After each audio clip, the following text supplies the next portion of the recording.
Daí, beleza? Eu sou o Velberan e estou aqui para participar da corrente 5 desenhos que marcaram a minha infância. Eu tava pensando da outra lá ainda. E quem me indicou para essa corrente foi o Ricardo Batalha, do canal Batalha Play. Um canal muito legal ali que o cara vive se ferrando, tentando fechar jogos do Nintendinho. Eu vou deixar o link na descrição aí, caso você não conheça ainda, vale a pena conhecer. Tem bastante palavrão, mas o canal do cara é muito bom. Dá uma olhada lá depois então e vamos à minha lista então. Na verdade foi um pouco complicado pra caramba fazer essa lista, porque eu fui uma criança muito chata, sério mesmo. Desde pequeno eu era chato, fiquei velho, fiquei mais chato ainda.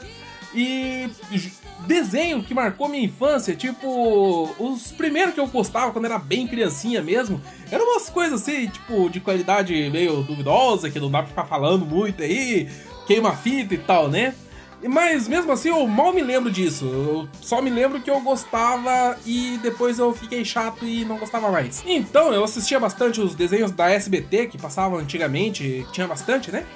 E eu curtia bastante o Pica-Pau, por exemplo, só que, tipo, quando eu era pequeno eu era meio ingênuo e tal e não via toda a maldade que tinha naquele desenho, só fui ver isso depois de grande. Mas teve um outro desenho que eu curtia quando era criança e continuo gostando, né? Eu continuo trazendo recordações boas dele e de vez em quando eu assisto alguma coisa ainda e consigo dar risada, que é o Tom e Jerry.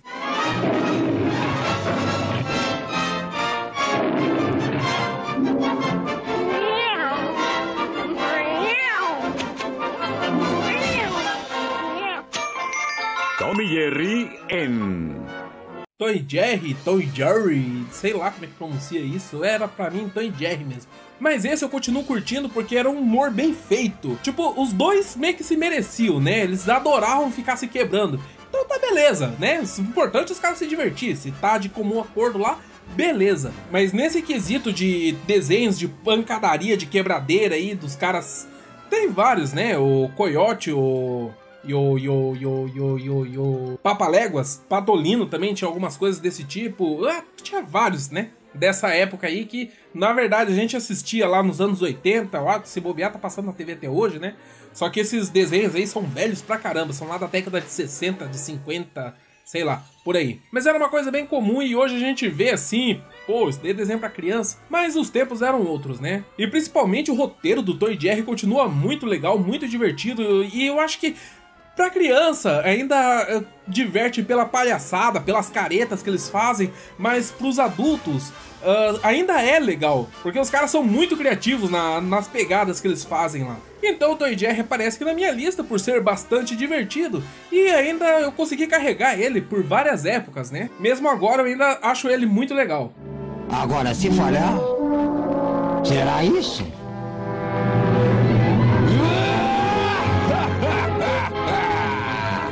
Deixa ele comigo! Mande ele pra cá! Dê ele pra mim! Agora! Agora outro desenho que eu curtia bastante e também hoje eu vejo com outros olhos era os desenhos da Walt Disney. No caso, não tô nem falando dos longa-metragens lá que passavam no cinema e às vezes eu pegava em fita, né? Tipo, essas histórias são meio que antes do Rei Leão ainda. Mas sim dos curta-metragens que passava na Globo mesmo. Eu acho que passava domingo de manhã e um pouco depois aí passava todos os dias, né? Os mesmos episódios, os caras viviam reprisando aquilo. E quando eu era criança eu curtia muito esses desenhos, principalmente por causa da animação bem feita. A Walt Disney sempre caprichou bastante nessa parte aí. Mas também eu não entendi a maior parte do conceito mesmo do que aparecia lá. Boa parte dos desenhos da Walt Disney daquela época não eram bem voltados para a criança, e sim para os adultos.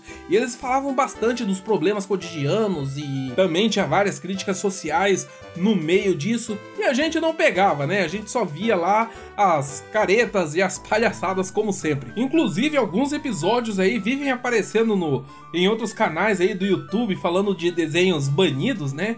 Porque eles meio que pegavam pesado em alguma parte lá e hoje em dia já não deixam mais aquilo lá passar. Por exemplo, o desenho lá, o episódio que o Pato Donald fazia os sobrinhos dele fumar um monte de charuto. Eu vi aquilo na época, assim, pra mim, tipo, não tinha nada demais. Só que hoje eu vejo, assim, realmente tá um pouco chocante aquilo, né? Um adulto lá enfiando charuto na boca das crianças pra fumar. Se bem que, tipo, tem um conceito lá, tal, ele tá dando meio que uma punição pra eles, né? Meio que pra evitar que eles fumem depois. Apesar que se depender aí dessa censura que tem aí pras crianças de hoje em dia, né?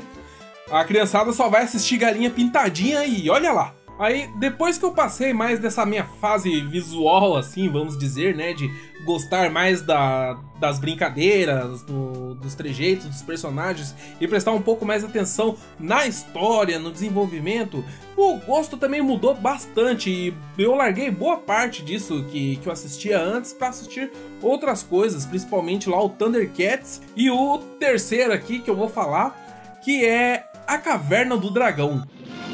Caverna do Dragão.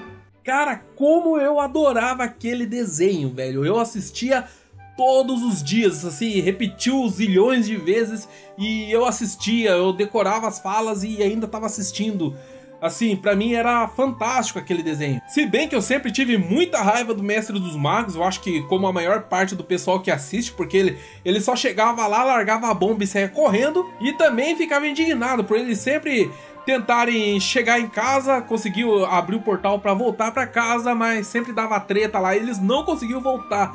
Assim, tipo, desde quando eu era pequeno eu já via aquilo lá e, pô, como é que pode isso, meu? Quando que esses caras vão conseguir voltar? E acabou que nunca voltou, né? O último episódio do desenho mesmo não chegou a ser feito. Se bem que tem roteiro desse último episódio aí de tudo quanto é espécie, né? Mas o que eu curtia mesmo nele era que ele tinha um tom sinistro, assim, sabe? As coisas não eram mais engraçadinhas, aquelas coisinhas fofinhas, tudo rechonchudinha, fazendo caretinha. Se bem que o Eric fazia careta pra caramba. Mas o Caverna do Dragão não, era um negócio mais hardcore mesmo, bem diferente das outras coisas que eu assistia.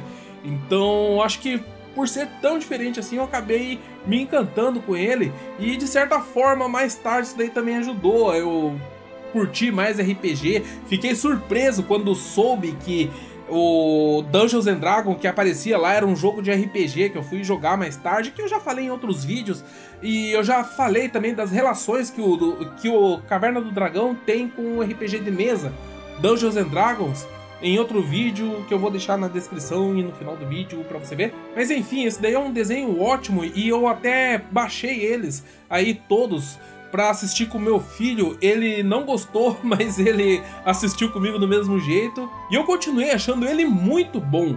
O pecado dele só é a animação dele. É um pouco fraca, mas é muito bem detalhada, então compensa por essa parte aí. Se você não conhecia Caverna do Dragão, recomendadíssimo, muito bom. E aí, o quarto desenho aí da minha lista, que foi um divisor de águas para mim e para muitos da minha geração, pelo menos, e acredito que muitos que forem fazer vídeos desta corrente vão acabar colocando ele também, que é os Cavaleiros do Zodíaco. Os guardiões do universo hão de vencer o mal. O seu destino é combater por um mundo ideal. Cavaleiros do Zodíaco, lutadores com poder astral. Se o inimigo é demoníaco, sua luta é mortal. Eu sei que a maior parte do pessoal que assiste o canal aí é um pouco mais jovem, tipo, nasceu já conhecendo os Cavaleiros do Zodíaco, né? Só que eu sou daqueles que viu o negócio começando. Eu lembro que eu mal assistia a TV Manchete, né? Porque não passava muita coisa boa por um período. Tava assistindo mais Globo e SBT mesmo. E um belo dia eu zapeando os canais lá no meio das propagandas. E eu achei esquisito, assim, né? Porque eu tava passando os canais assim e eu vi, assim, a mulher falando e a boca dela não se mexia.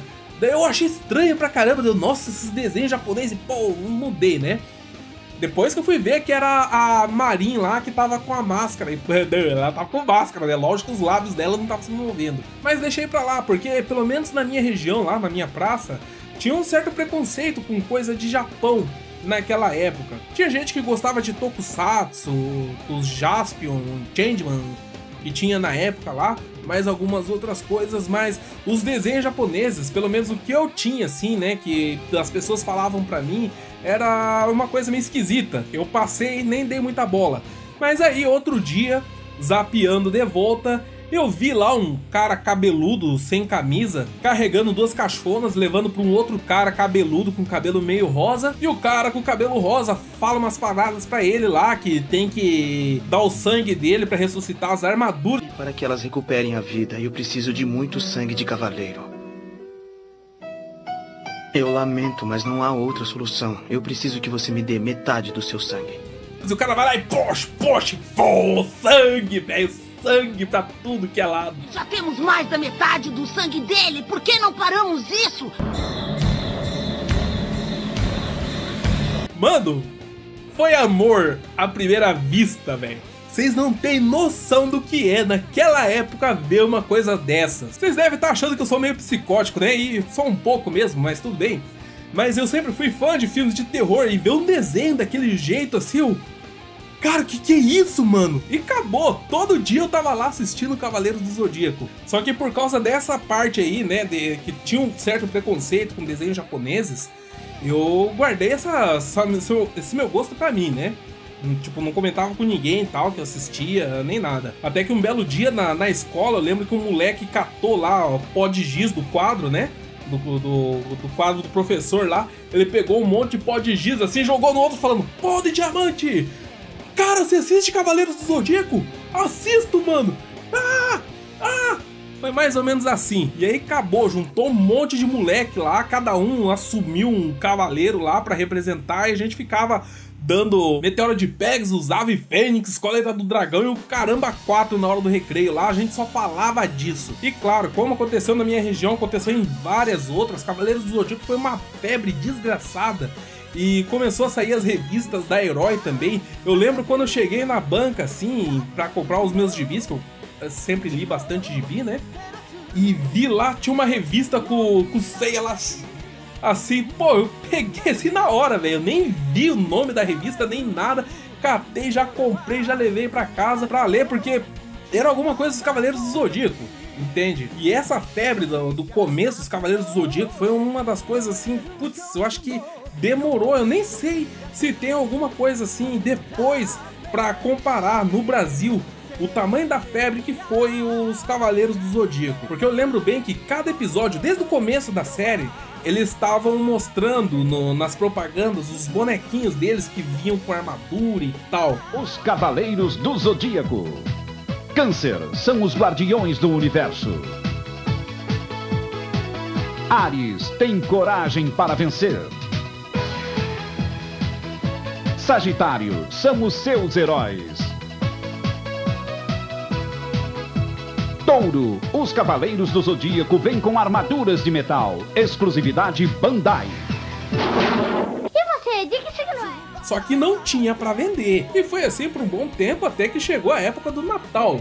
Só que os caras botaram nas prateleiras, botaram as propagandas lá, né? Se eu não me engano era a Mesbla, nem sei se existe ainda a Mesbla no Brasil, mas era a Mesbla que tava fazendo uma campanha bem grande ali na TV, anunciando, era o comecinho do Plano Real, isso eu me lembro bem.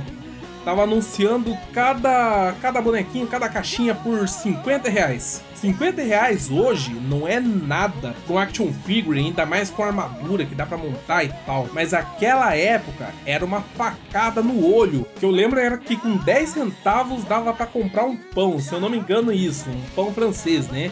Então pra vocês terem uma ideia aí da diferença. Eu nem sei quanto que tá o pão francês no Brasil aí agora.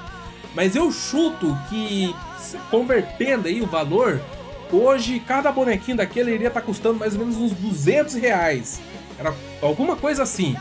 Tipo, era muito caro. E mesmo assim, vendeu horrores, aqueles malditos bonequinhos. E eu, adivinha, não ganhei nenhum. O meu pai falou assim, pô, é muito caro, não vou comprar. Dane-se. Assim, né? E teve um amigo meu só que ganhou os bonequinhos, eu tava morrendo de vontade, às vezes eu ia na casa dele pra ver e tal, só que nem o moleque brincava. Tipo, era uma coisa tão cara, né? Eu acho que ele tinha 2, o irmão dele tinha 2, era alguma coisa assim. E ele montou, ele deixou na prateleira dele e não mexia, com medo de estragar. Mas esse que é o lado bom de crescer e começar a trabalhar, porque você vai ter dinheiro pra comprar as coisas que gosta ali, ó. Não são todos os que eu quero ainda, mas eram mais do que eu tinha quando era criança. Mas assim, eu achei importante contar essa história, assim, até com tanta voracidade, porque a molecada, né, que cresceu, né, como eu falei, cresceu já com o Cavaleiros do Zodíaco na cabeça, não sabe como que foi, quando que isso aconteceu e por que que o Cavaleiros do Zodíaco ainda é tão popular. Praticamente foi o começo de toda essa onda otaku aí que tem até hoje em dia. Talvez se não fosse por ele, iria aparecer outro aí que iria causar essa onda, né? Mas desde que apareceu o Cavaleiros do Zodíaco, várias emissoras começaram a passar desenhos, caiu esse tabu aí que coisa japonesa é coisa de maluco. Quer dizer, mais ou menos, né? Mas assim, mudou bastante o cenário no Brasil para animes, desenhos japoneses, mangás e tudo mais.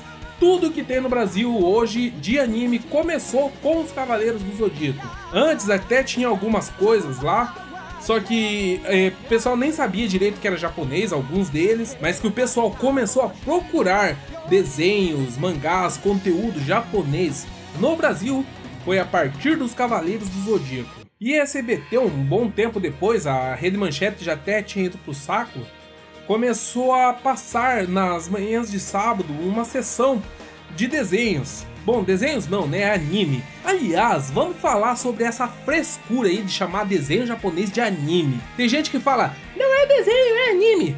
Frescura, na boa mesmo, tá? Anime significa animation. E mesmo aqui no Japão, o pessoal não costuma falar anime, eles costumam falar cartoon. Então chamar de desenho japonês ou de anime dá na mesma, beleza? Mesma coisa que mangá. Mangá é gibi japonês, não é porque você fala que é mangá porque vai ser melhor do que as outras coisas. Mas vamos voltar a outro assunto.